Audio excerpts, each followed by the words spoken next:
What's going on, guys? This is Ryan with Patriot Outpost, and the situation in Ukraine continues to escalate, with just today, Vladimir Putin saying that he is raising his nuclear deterrent forces to special combat readiness. Not exactly something that most of the world feels comfortable with when Vladimir Putin, for the second time in a week, is talking about potential nuclear strikes. But it's been very interesting to see everything play out on all the different sides. You have the mainstream media, who in the weeks leading up to this invasion by Russia was begging for this. They wanted it to happen. They were begging for Vladimir Putin to invade Ukraine so they could talk about it, so they could get clicks, so they could have everybody hanging on their every single word. And it's been interesting to see so many people on both the left and the right who have had doubts about the mainstream media, about the validity of so many of their reports. In the last week, it seems like they're just taking their word for everything, which seems very strange to me. Now, I'm no fan of Russia. I'm no fan of Vladimir Putin, and there's no doubt that he has his propaganda arm out there spinning as much as they can. But when you look at Ukraine, the government of Ukraine, the country, all of this, not the actual people, it's a very corrupt country. It's a very corrupt government. We've seen that play out over the last several years. For lack of a better term, they're kind of Russia-lite. That's basically what they are in terms of their government and their corruption levels. But, you know, the people in Ukraine, my heart goes out to all of them who are suffering through this right now, who may have Russians at their doorsteps. And, you know, I would defend myself, and I would expect that they would defend themselves as much as they possibly could in a situation like that. However, the cause of this continued escalation, in my opinion, the opinion of many others, is in part to do with Joe Biden and his incredibly weak leadership. We saw Donald Trump just last night at CPAC, last night or the night before, I don't remember. Trump speaks at CPAC, says Putin is playing Biden like a drum. The real problem is our leaders are dumb, and they so far allowed him to get away with this travesty, this assault on humanity. There is no doubt that there was a different level of respect for the United States of America across the globe when Donald Trump was in power. That doesn't mean that they liked us. That doesn't mean that Russia liked the United States, that China liked the United States. But it does mean they felt like there might be ramifications for doing something.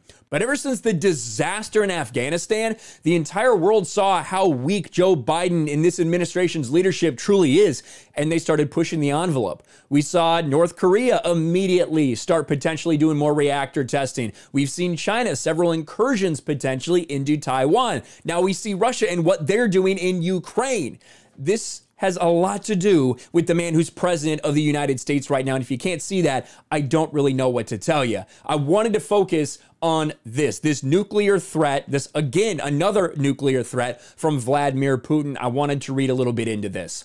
As Russia's invasion of neighboring Ukraine enters its fourth full day, Putin lamented, Western countries aren't only taking unfriendly actions against our country in the economic sphere, but top officials from leading NATO members made aggressive statements regarding our country. Putin ordered the Russian defense minister and the chief of the military's general staff to put the nuclear deterrent forces in a, quote, special regime of combat duty. The move signals tensions could boil over into a nuclear war.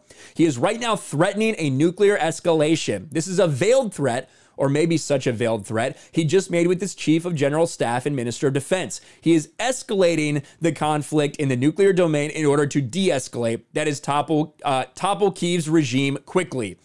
And there are a lot of reasons that he could potentially be doing this. It could very well be, maybe this isn't going as smoothly as he wants. Maybe he wants this threat of a potential nuclear strike against a NATO ally or against someone else, United States, whoever it may be.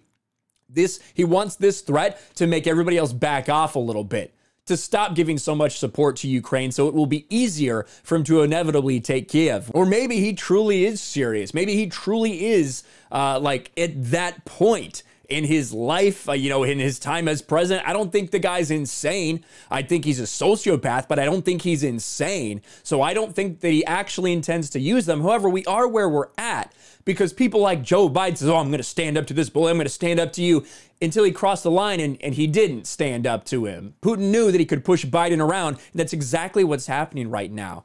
I've said it a couple times. My heart goes out to everyone in Ukraine that's dealing with this right now, and I hope these supposed peace talks that may or may not happen, I hope those end in peace, that we get a de-escalation of everything. I'm not so sure. I'm not very confident in that, to be quite honest with you. I think Putin has a lot of leverage right now over everyone when you look at the oil, when you look at the natural gas, and when you look at the fact that if someone does actually step in and he retaliates, then NATO's drawn into a world war.